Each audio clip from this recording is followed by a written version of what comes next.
এই মুহূর্তে মুম্বাইয়ের ব্যান্দ্রা এলাকায় গ্যালাক্সি অ্যাপার্টমেন্টের দিকে নজর অনেকেরই রয়েছে, কারণ সেখানেই বাস অভিনেতা সালমান খানের। তবে ভয়াবহ এক খবর উঠে এসেছে সেখান থেকে। রবিবার ভোর 5টা নাগাদ অভিনেতার বাড়ির সামনে চলছিল 4 রাউন্ড গুলি এবং একটি এসে লাগে অভিনেতার ঘরের জানালার পাশের দেয়ালে। তারপর থেকেই নড়ে চড়ে বসে গোটা মুম্বাই পুলিশ।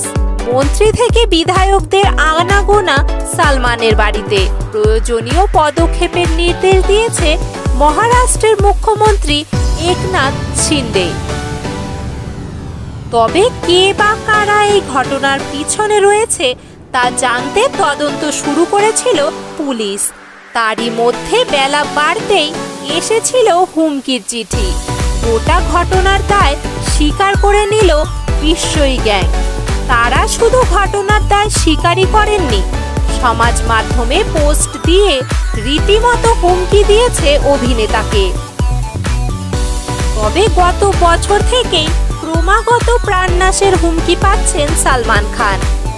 এবার সিসিটিভি ফুটেজে প্রকাশ্যে এলো অভিযুক্তের পরিচয়।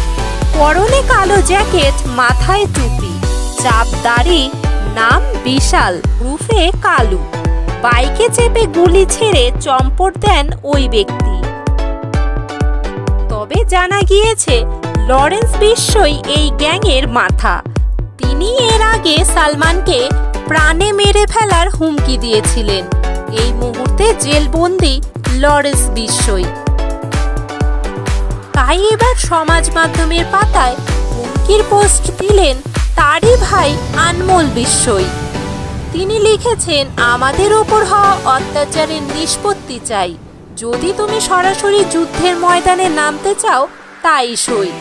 আজ যা হয়েছে তা শুধুই একটি ঝলক ছিল, যাতে তুমি বুঝতে পারো আমরা কত দূর যেতে পারি। এটাই ছিল তোমাকে দেওয়া শেষ সুযোগ।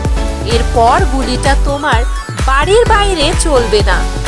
তাও তো ছোট শাকিল নামের যে দুজনকে তুমি ভগবান মানো, সেই নামের দুটি কুকুর পুষেছি বাড়িতে। বাকি বেশি কথা বলার লোক আমি নই। তবে প্রশাসন বিষয়টি খতিয়ে দেখছেন। সালমান খান এবং তার বাড়ির সদস্যরা নিরাপত্তার মধ্যেই রয়েছেন।